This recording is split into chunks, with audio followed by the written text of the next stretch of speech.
ഞാൻ കോഴിക്കോട് ജില്ലയിൽ താമരശ്ശേരി രൂപത പുല്ലൂരാമ്പാറ സെൻറ്റ് ജോസഫ് ഇടവകാംഗമാണ്. 2019 ഫെബ്രുവരി 22 ഞാൻ ആദ്യമായി ഇവിടെ വന്ന് ഉടമ്പടി എടുക്കുന്നത്. ഇതെൻ്റെ രണ്ടാമത്തെ സാക്ഷ്യമാണ്. ഈ സാക്ഷ്യം പറയുന്നത് എൻ്റെ മകന് വേണ്ടിയാണ്. എൻ്റെ മകൻ ഉടമ്പടിയിലൂടെ തന്നെ അനുഗ്രഹമായി ലഭിച്ചതാണ്. അപ്പോൾ മകൻ ജനിച്ച് ഒരു 2.25 വയസ്സൊക്കെ കഴിഞ്ഞപ്പോൾ അവൻ ആദ്യമൊക്കെ 1-2 വാക്കുകളൊക്കെ കൂട്ടി സംസാരിച്ച് തുടങ്ങി 2 വാക്കൊക്കെ പറയുന്ന ഒരു പ്രായമായിരുന്നു. പിന്നെ കുറച്ചൊരു കഴിഞ്ഞപ്പോൾ ആ 2 വാക്ക് എന്നുള്ളത് 1 വാക്കായിട്ട് കുറഞ്ഞു. അപ്പോൾ ആദ്യം ഞങ്ങളത് അത്ര ശ്രദ്ധിച്ചില്ല. പിന്നീട് ആ 1 വാക്കെന്ന് പറഞ്ഞത് പിന്നെ അവൻ കംപ്ലീറ്റ് ആയിട്ട് സൈലൻ്റ് ആയിപ്പോയി. അപ്പോൾ സാധനങ്ങൾ എന്തൊക്കെ വേണം, എന്താവശ്യങ്ങളുണ്ട് എല്ലാം പിന്നീട് അവൻ ചൂണ്ടിക്കാണിക്കുന്ന ഒരു സ്റ്റേജിലേക്ക് എത്തി. അപ്പം സംസാരശേഷി അങ്ങനെ നഷ്ടപ്പെട്ടതിനാൽ തന്നെ അവൻ ഭയങ്കരമായിട്ടും നമ്മളെ ഉപദ്രവിക്കുമായിരുന്നു. പുറത്ത് കൊണ്ടുപോകാനൊക്കെ അവനെ മാനേജ് ചെയ്യാനുമൊക്കെ പാടായിരുന്നു. അപ്പോൾ ആ ഒരു അവസരത്തിൽ ഞങ്ങൾ ഒരു ദിവസം പനിയായിട്ട് ഇവനെ ഒരു ഡോക്ടറെ കാണിക്കാൻ ചെന്നപ്പോഴാണ് ഡോക്ടർ പറഞ്ഞത്, അവനൊരു അസസ്മെൻ്റ് എടുക്കണം, നിങ്ങൾ എത്രയും പെട്ടെന്ന് പോയി ഡോക്ടറെ കാണണമെന്ന് പറഞ്ഞു. അങ്ങനെ ഞങ്ങൾ അസസ്മെൻ്റ് എടുത്തു. അസസ്മെൻ്റ് എടുത്ത ശേഷം അവർ പറഞ്ഞത് എത്രയും പെട്ടെന്ന്, കുട്ടി ചെറിയ പ്രായമാണ്, എത്രയും പെട്ടെന്ന് തന്നെ അവന് വേണ്ട തെറാപ്പികൾ തുടങ്ങണം. തെറാപ്പി തുടങ്ങി അത് നോക്കിയ ശേഷം മാത്രമേ അവൻ്റെ ഇമ്പ്രൂവ്മെൻറ്റ് പറയാൻ പറ്റൂ എന്ന് പറഞ്ഞു. അപ്പോൾ അങ്ങനെ തെറാപ്പിയിലേക്ക് വന്നു. ഏകദേശം 1 മാസത്തോളം ഞങ്ങൾ തെറാപ്പി എടുത്തു. അതിനുശേഷം ഞങ്ങൾ എൻ്റെ നാടായ കോട്ടയത്തേക്ക് വന്നു. അപ്പോൾ ഇവിടെ വന്ന ശേഷം ഞങ്ങൾ മോനെയും കൊണ്ട് ആദ്യമായി ഇവിടെ വരികയാണ് ചെയ്തത്. കൃപാസനത്തിൽ വന്നു.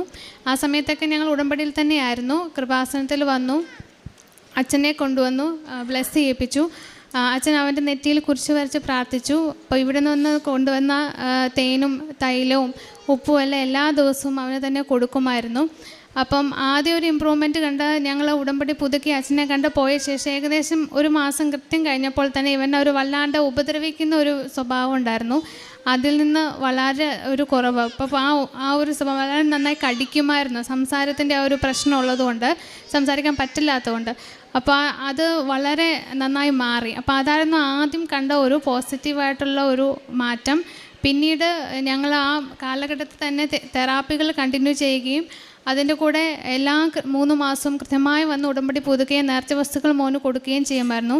അപ്പോൾ അതിനുശേഷം കുറച്ചൊരു 2 മാസത്തോടൊക്കെ കഴിഞ്ഞപ്പോൾ അവൻ ആ പഴയ അല്ലെങ്കിൽ മറന്നുപോയ, സംസാരിക്കാൻ നിർത്തിപ്പോയ വാക്കുകൾ, ഓരോ വാക്കുകൾ തുടങ്ങാൻ തുടങ്ങി. പിന്നെ 1 പിന്നെ 2 പിന്നെ അവന് വയസ്സ് കൂടുന്നതനുസരിച്ച് അവൻ്റെ എല്ലാ വാക്കുകളും കൃത്യമായി തന്നെ കൂട്ടിച്ചേർത്ത് കഥകളും ഒക്കെ പറയാൻ തുടങ്ങി. ഇപ്പം മോന് 5 വയസ്സായി, LKGയിൽ പഠിക്കുന്നു. അപ്പോൾ അവന് സംസാരത്തിൻ്റെ രീതിയിലുള്ള യാതൊരു പ്രശ്നങ്ങളുമില്ല.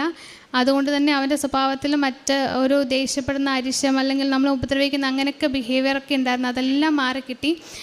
പരിശുദ്ധ അമ്മയ്ക്കും തിരുക്കുമാരനും ഒരുപാട് നന്ദി.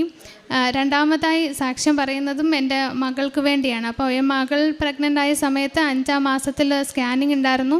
അപ്പോൾ ആ സമയത്ത് കണ്ട കുറച്ച് പ്രശ്നങ്ങളുണ്ടായിരുന്നു. ഒന്ന്, എനിക്ക് കുറച്ച് ഫ്ലൂയിഡ് കുറവാണ്, മോൾക്ക് നല്ല വെയിറ്റ് കുറവുണ്ടായിരുന്നു. പിന്നെ മോളുടെ സെറിബ്രൽ ആർട്ടറിയിലേക്കുള്ളൊരു സർക്കുലേഷനിൽ കുറച്ച് കുറവ് കണ്ടിട്ടുണ്ടായിരുന്നു. അപ്പം ഞങ്ങളോട് കുറച്ച് കൺജനൈറ്റൽ അനോമലീസിൻ്റെ ടെസ്റ്റുകളൊക്കെ ചെയ്യണം, ഇൻട്രായൂട്രൈൻ ഗ്രോത്ത് റിട്ടാർഡേഷൻ ഉണ്ടോ എന്നൊക്കെ നോക്കണം എന്നൊക്കെ പറഞ്ഞു. അതൊരു 5-ാം മാസം കഴിഞ്ഞിരുന്നു അപ്പോൾ തന്നെ. അപ്പം ഇനി അത് അറിഞ്ഞാലും പ്രത്യേകിച്ചൊന്നും ചെയ്യാൻ പറ്റില്ല എന്നുള്ളതും ഡോക്ടർ പറഞ്ഞു. പക്ഷേ ആ സമയത്ത് ഞങ്ങൾ ഒരു ടെസ്റ്റുകളിലേക്കും പോയില്ല. പകരം ഇവിടെ വന്ന് ഉടമ്പടി പുതുക്കി മോളുടെ കാര്യം ഒരു പ്രത്യേക നിയോഗമായി തന്നെ വെച്ചു. അപ്പോൾ എനിക്ക് വരാൻ സാധിക്കാത്തതുകൊണ്ട് ഹസ്ബൻഡും അല്ലെങ്കിൽ അമ്മയുമാണ് കൃത്യമായി വന്ന് ഉടമ്പടി പുതുക്കിയത്.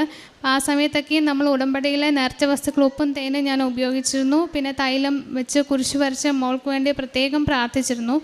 അപ്പോൾ പ്രഗ്നൻസിയുടെ അവസാന സമയമായപ്പോൾ എല്ലാം 1-ാടം ദിവസങ്ങളും ഡോക്ടർ സ്കാൻ ചെയ്യണമെന്ന് പറഞ്ഞു. കാരണം ഫ്ലൂയിഡ് കുറവും ഈ ആർട്ടറി സർക്കുലേഷനും ഒക്കെ എങ്ങനെ പോകുന്നു എന്നറിയാൻ വേണ്ടി. അങ്ങനെ ഏകദേശം ഒരു 3 ആഴ്ചക്കാലം അങ്ങനെ തന്നെ 1-ാടം ദിവസം സ്കാൻ ചെയ്ത് ആ പ്രോഗ്രസ് നോക്കിക്കൊണ്ടേയിരുന്നു. അപ്പോൾ ഏകദേശം ഒരു ഡേറ്റ് എടുക്കാറായപ്പോൾ അവസാന സ്കാനിങ്ങിൻ്റെ റിപ്പോർട്ട് കാണിക്കാൻ വേണ്ടി ഞാനും ഹസ്ബൻഡും ഡോക്ടറുടെ റൂമിൽ കയറി. അപ്പം ഡോക്ടർ പറഞ്ഞു, ഇനിയിപ്പോൾ വെക്കണ്ട, അധികം നീട്ടിക്കൊണ്ട് പോകണ്ട, നിങ്ങൾ ഇന്ന് തന്നെ വന്ന് അഡ്മിറ്റ് ആയിക്കോളൂ എന്ന് പറഞ്ഞു. അപ്പോൾ ആ സമയത്ത് അമ്മ ഡോക്ടേഴ്സ് റൂമിൻ്റെ പുറത്ത് നിൽപ്പുണ്ടായിരുന്നു. ഞങ്ങൾ വളരെ വിഷമിക്കുന്ന ഒരു സമയമായിരുന്നു അത്. അപ്പോൾ അമ്മ വളരെ പ്രാർത്ഥിച്ചുകൊണ്ടിരുന്നപ്പോൾ അമ്മ ഒരു മാതാവിൻ്റെ സ്വരം കേൾക്കുകയാണ്. എൻ്റെ ഡെലിവറി നീട്ടിക്കൊണ്ട് പോകുന്നില്ല, നിങ്ങൾ പെട്ടെന്ന് തന്നെ തയ്യാറായിക്കോളൂ എന്ന് പറഞ്ഞു. അപ്പോൾ ഞങ്ങൾ ഡോക്ടറുടെ റൂമിന് വെളിയിൽ നിന്ന് ഇറങ്ങി വന്നപ്പോഴാണ് അമ്മ ഈ കാര്യം പറഞ്ഞത്. അപ്പോൾ ഞാൻ പറഞ്ഞു, അമ്മ ഡോക്ടറും അങ്ങനെ തന്നെയാണ് പറഞ്ഞത്, അപ്പോൾ ഇന്ന് തന്നെ നമുക്ക് അഡ്മിറ്റ് ആവാമെന്ന് പറഞ്ഞു. അങ്ങനെ ഞങ്ങൾ ചെയ്തു. പിറ്റേ ദിവസം തന്നെ യാതൊരു കുഴപ്പമില്ലാതെ, കുറച്ച് തൂക്കക്കുറവ്, വളരെ ഒരു 200 ഗ്രാമിൻ്റെ കുറവല്ല, അതായത് 2.2 കിലോ ഉണ്ടായിരുന്നു. വേറെ പ്രത്യേകിച്ച് യാതൊരു പ്രശ്നങ്ങളും ഇല്ലാതെ മോള് ജനിച്ചു. 3-ാം ദിവസം തന്നെ ഞങ്ങൾ ഹോസ്പിറ്റലിൽ നിന്ന് ഡിസ്ചാർജ് ആക്കുകയും ചെയ്തു. മോൾക്കും ഇപ്പോൾ 2 വയസ്സായി. ഈ പ്രത്യേക അനുഗ്രഹം ഞങ്ങളുടെ കുടുംബത്തിൽ, പ്രത്യേകിച്ച് 2 മക്കളുടെ പേരിൽ തന്നതിന് പരിശുദ്ധ അമ്മയ്ക്കും തിരുക്കുമാരനും നന്ദി പറയുന്നു. അപ്പോൾ ഇത് ഞങ്ങളുടെ ഉടമ്പടിയിലെ 6-ാം വർഷമാണ്. അപ്പോൾ ഇതിൽ ഞങ്ങൾ പ്രത്യേകമായി ചെയ്യുന്ന പ്രേക്ഷിത പ്രവർത്തനം, എല്ലാ മാസവും ഞങ്ങൾ ഇവിടെ വന്ന് പത്രം വാങ്ങും. ആ പത്രം വാങ്ങുന്നത് തന്നെ ഞങ്ങൾ മെയിനായിട്ട് കൊടുക്കുന്നത് ആശുപത്രികളിലും രോഗികൾക്കും അല്ലെങ്കിൽ പൊതു സ്ഥലങ്ങളിൽ കച്ചവടക്കാർക്കും ഒക്കെയാണ്. അപ്പോൾ കൊടുക്കുമ്പോഴൊക്കെ നമ്മൾ ഓരോ വിശ്വാസ പ്രമാണം ചൊല്ലിക്കൊണ്ട് അവരെ അനുഗ്രഹിക്കണമേ എന്ന് പറഞ്ഞാണ് ഈ പത്രം നമ്മൾ കൊടുക്കുന്നത് തന്നെ. കൂടാതെ ഞങ്ങൾ ഈ ഉടമ്പടി ആയിരുന്നുകൊണ്ട് തന്നെ ഞങ്ങൾ കാരുണ്യ പ്രവർത്തികൾ ചെയ്യുമായിരുന്നു. പ്രധാനമായും ചെയ്തുകൊണ്ടിരുന്നത്, ഞങ്ങൾ പഠിക്കാൻ സാമ്പത്തികമായി പുറകോട്ട് നിൽക്കുന്ന കുട്ടികൾക്ക് ഞങ്ങൾ സാമ്പത്തികമായ സഹായം പഠന ആവശ്യത്തിന് ചെയ്യുന്നുണ്ടായിരുന്നു.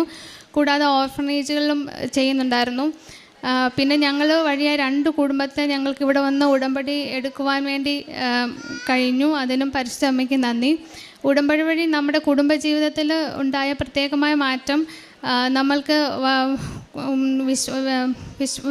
കുറച്ചുകൂടെ ഉടമ്പടിയിലുള്ള വന്നതിലുള്ള വിശ്വാസത്തോടു കൂടി ജീവിക്കുവാനും വിശുദ്ധ കുർബാനയിലും സന്ധ്യാപ്രാർത്ഥനയിലും മറ്റും തീക്ഷ്ണമായി പ്രാർത്ഥിക്കുവാനും ബൈബിൾ വളരെ നന്നായി നമുക്ക് തീക്ഷ്ണമായി വായിക്കുവാനും ഉള്ളൊരു കൃപ നൽകി. ഉടമ്പടി അടിസ്ഥാനങ്ങൾ അനുഷ്ഠിച്ചുകൊണ്ട് മുന്നോട്ട് പോകണമേ എന്ന് പ്രാർത്ഥിക്കുന്നു.